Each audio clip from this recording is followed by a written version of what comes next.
in Africa. And every year when I'd go to Africa, we'd go on this amazing safari. And I took 2 young people with me that year. And the last day we went on a safari and we're out in the bush and there's all the wild animals and it's just amazing.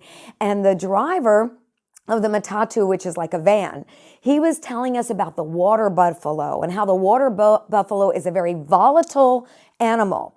And so if you see the water buffalo do this and this and this, they're giving you a warning saying you're in my space. Get out of my space.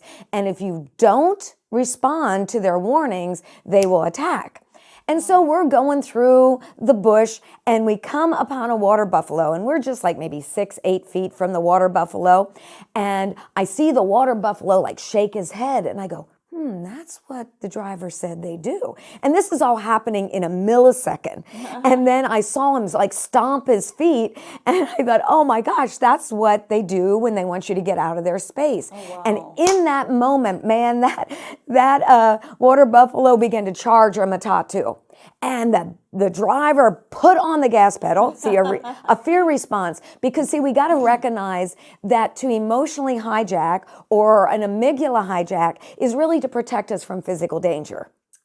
Okay? And so the moment that buffalo began to charge our matatu, he put on the gas and we're like going through the bush and it was at rainy season and we were going in and out of these water holes and it was an intense ride.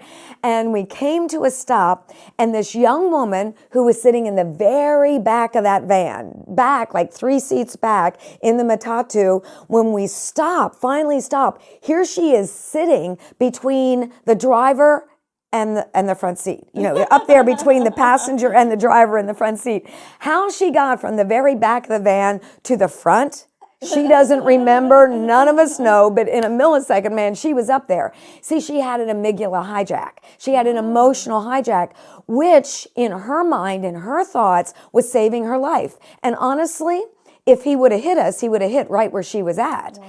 And so we all laughed about that. It took time for the adrenaline to go down and everyone's adrenaline to go down.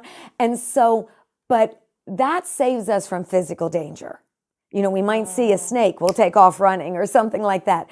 But when we respond that way to an emotional threat, when I respond that way to you, or I respond that way to an individual or to an opportunity or an open door. I stood and I spoke at this platform and I was so humiliated. Now I don't want to do that again.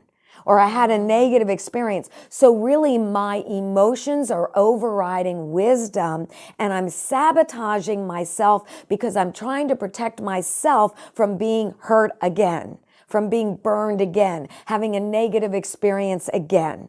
Yeah.